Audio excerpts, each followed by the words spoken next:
Hello, awesome people. I hope you are having an amazing day today.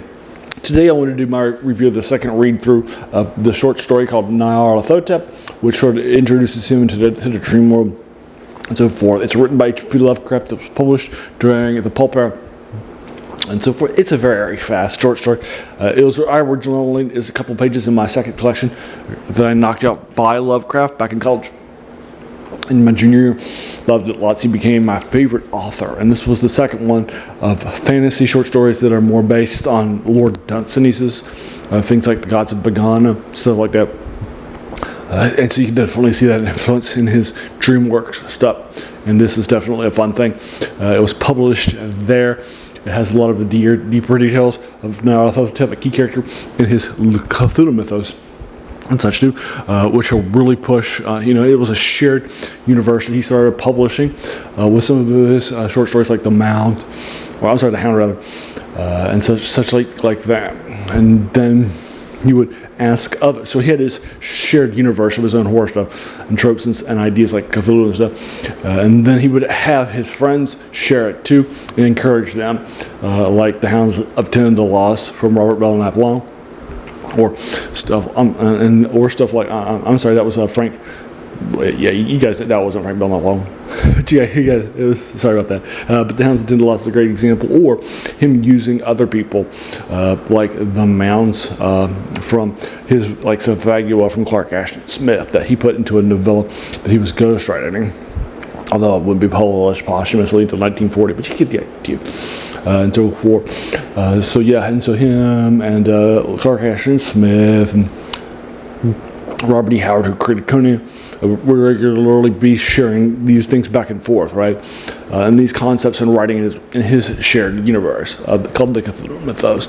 And Nyarlathotep is a key character in that mythos. And so this gives you some background on his information from the creator himself and so forth, as well as a fun little ending. Again, this is a very, very short, and it took me about 15 minutes for me to reread it last night. I picked up that 3-volume collection. The first one was all about his earlier horror stuff that tended to be more influenced by Edgar Allan Poe, like The Rats in the Walls, stuff like that. And his second collection, again, were the Dunsany things like this, or the Dream Quest of Unknown Kadath, stuff like that. And then the third book were more of his Cthulhu mythos stuff that really put him on the map in a major way with the Call of Cthulhu. That sort of, I think, really sort of put him, push that concepts of the shared things like the book, the Necronomicon, and stuff like that. So that's good stuff. So that takes fun stuff with you, and so that's Nyarlathotep. I'll link it to you online where I read it a second time, and so forth. Since his stuff is all free online, so you don't have to spend any money for it and such. So again, I keep my reviews spoiler-free. It's a nice, faster thing. I think the ending's fun. It's a nicer paced style change. So I'm giving it a 7.5 out of 10 for you folks. But there you are. So try to keep my reviews. Again, my reviews are spoiler-free, so I won't do a deeper dive into the ending or why I like it or why I think it was a fun thing to go ahead and check out. And that sort of a thing. I do like that it doesn't give us a deeper dive into Nyarlathotep like some later Gen 2 or Gen 3 things like Lynn Carter's or August Derleth that would have given us pages of backstory that we didn't need in order to really to pull it out.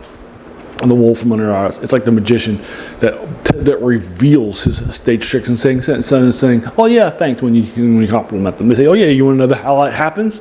Here, I'll show you." Right? It's a very unsubtle way, right?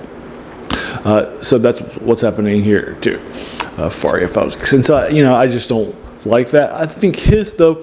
I mean, it's very short, right? So you don't have to spend that much time with it, and there's a lot of it that doesn't have descriptors. Right, it's just a sort of a nicer, fleshed out sort of thing, right? So I think that Lovecraft is the master at not giving us too much information. I love it lots. So that is Nyarlathotep, 7.5 out of 10 for you folks. So have you read it?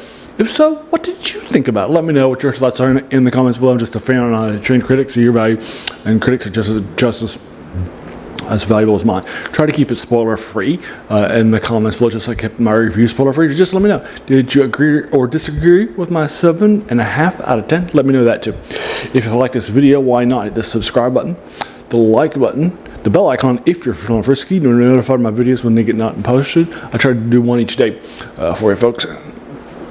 And then also just let your friends know, the Mythos fans, Lovecraft friends, fantasy friends from this older era, horror fans, all those older folks, and just let them know so they can check out this video and such. And then finally, the channel is named "The Worst Thing About New Books." It's a quote by a French philosopher, Jacques Joubert, who said that the worst thing about them was that they kept us from reading the old ones, right? And it's definitely an older work that's been heavily influential and gets read a lot, but we might not remember, right?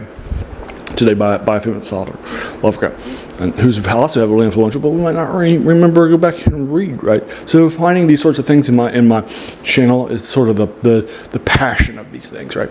And so forth. And so there you are. And then finally, I want to thank you so much, for taking some time out of your day and investing it and watching my video, because we all have so many things, right, that are happening in our lives, and we're pulled in so many different directions. So the fact that you spent this time with me is incredibly humbling, and I appreciate it so very, very much. So thanks again, and have an amazing day.